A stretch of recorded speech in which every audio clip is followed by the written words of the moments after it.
We talk a lot about like global finance and stuff, but it always feels kind of distant, you know? Yeah, it's like Wall Street, big banks, numbers going up and down. Does it really affect us? Well, that's what we're looking at today.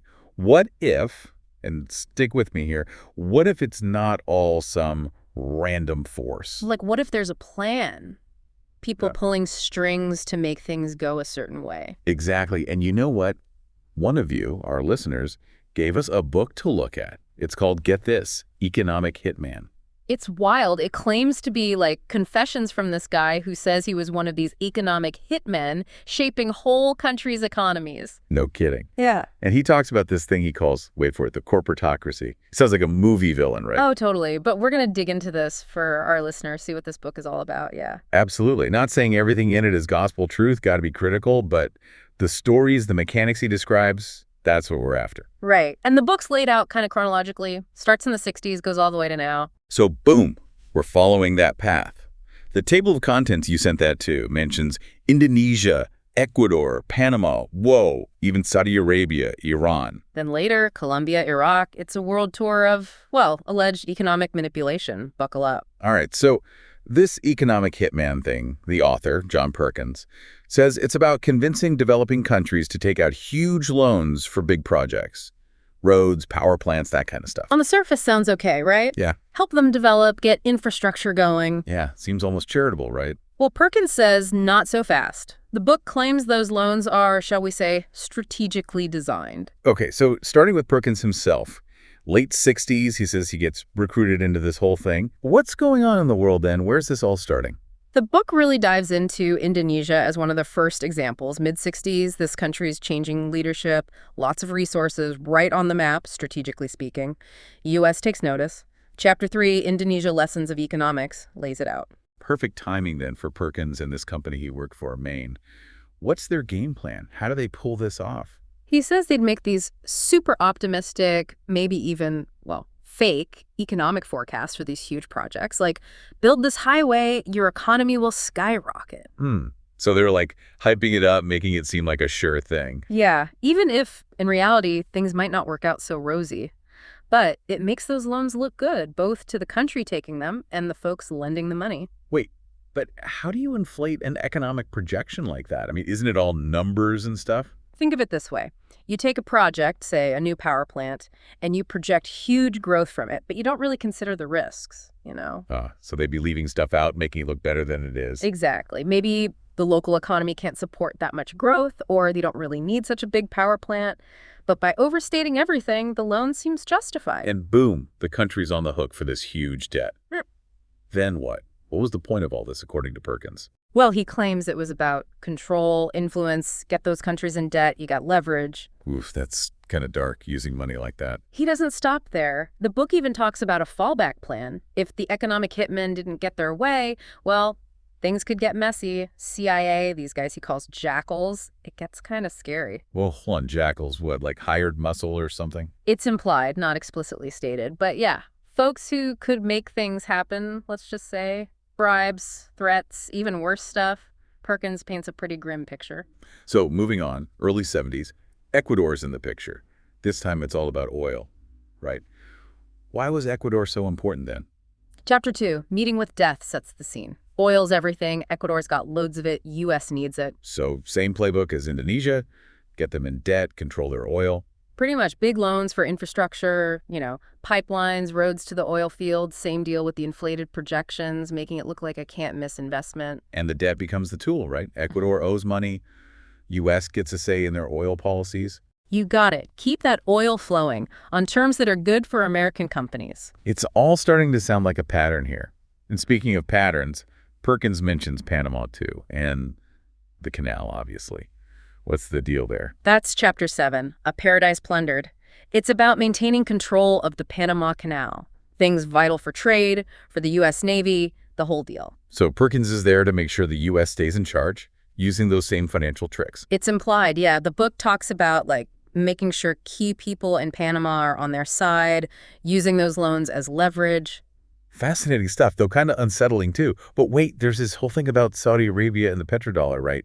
That's like next level economics. Oh yeah, Chapter 10, Saudi Arabia, the American Kingdom, and money laundering operations dives into this. It's the 70s, and boom, this huge deal gets made. Okay, so Saudi Arabia, they've got all the oil, and the U.S. needs it. What's the agreement? Saudi Arabia agrees to sell their oil only in U.S. dollars. Not just that, they take a bunch of that money and buy U.S. Treasury bonds. Wait, so they're basically propping up the U.S. economy with their oil money? In a way, yeah. It's called the petrodollar system, and it made the U.S. dollar the, king of all currencies. You want oil, you gotta have dollars. Whoa, that's huge. Makes the dollar super strong. But what's in it for Saudi Arabia? Why would they do that? Well, the U.S. gives them security guarantees. You mess with Saudi Arabia, you're messing with the U.S. It's a big power move. Makes sense. Kind of like a strategic alliance, with oil and money as the glue. Speaking of strategic, Perkins talks about Iran under the Shah too, right? Another oil giant, plus right next to the Soviet Union. That's Chapter 8, Shahanshah of Iran. Cold War's going on, Iran's this key player. U.S. wants them firmly on their side. So more economic hitman tactics. Yeah. Loans, debt, that kind of thing. The book suggests a mix of approaches. Sure, there's the economic stuff, but the U.S. is also tight with the Shah, politically, militarily. So it's like using all the tools in the toolbox to keep Iran in their sphere of influence. Exactly. They need that oil, they need Iran as an ally against the Soviets, everything's connected. It's like a giant chess game with countries as the pieces. And speaking of regions, the book specifically mentions Colombia in the context of Latin America. What's the story there? It's in Chapter 11, Colombia, Geopolitics for Latin America, and it kind of shows how this economic model Perkins describes is applied more broadly. So not just about oil anymore, but other resources, right? Yeah. Minerals, agriculture, whatever the U.S. needs. Right. Perkins argues it's about using those loans, those debts, to steer countries in a certain direction, keep their markets open to American companies, that sort of thing. But it's not a smooth ride everywhere. He talks about Ecuador again later on, with this guy Rafael Correa as president. Things get interesting there. Oh yeah, Chapter 16, Ecuador again, another president assassinated. Correa's not playing ball, he's questioning the whole debt thing, challenging those oil contracts, and that's where things get, well, tense. Yeah, the title of that chapter is pretty ominous. So what happens when a leader like Correa pushes back against this system, does Perkins say? He implies things can get dangerous. It's like, if you don't play by the rules, if you try to break free, there might be consequences. Whoa, that's pretty heavy stuff. And it all leads up to, well, the Iraq War. Perkins ties that to this whole economic hitman thing too, right? That's Chapters 13 and 14, Iraq, failure of economic hitmen, and September 11 and its personal impact. He claims the economic tactics failed in Iraq, so they went to Plan B, military intervention. It's a big claim, like using war as a last resort to get what they want. Yeah, and he also talks about how 9/11 changed him, made him question everything he'd been doing, led him to write this book. That's like a journey of disillusionment, right? Yeah. Starting out all ambitious, then realizing the cost, the human cost of it all. Totally. He's laying it all out, the system he was a part of, maybe trying to make amends, who knows? Makes you think. But let's go back to this corporatocracy idea. It keeps popping up. What is it exactly, in simple terms? Okay, so it's not like some evil organization with a headquarters, right? It's more like this network, corporations, banks, governments, all working together, not officially, but toward the same goals. So like a shared understanding. You scratch my back, I'll scratch yours kind of thing. Yeah, and they all benefit. The corporations get access to resources, the banks make money off loans, and governments, well, they get power. Influence. And all these examples, the loans, the debt traps, the pressure on leaders, it's all part of this corporatocracy at work. That's what Perkins argues, yeah. It's this force shaping the world, but mostly behind the scenes, manipulating things to their advantage. And remember, dear listener, this is just one guy's story, one perspective. Take it all with a grain of salt, look at other sources, do your own research. Exactly. It's important to be critical, ask questions. What's the impact on those countries? How relevant is this today? Are there other explanations for all this? Lots to think about, for sure. It's a fascinating, if disturbing, look at how the world works, or at least how Perkins says it works. So, listener, do some digging yourself. This book, Economic Hitman, it's a starting point, a way to see the world from a different angle. You decide what you believe.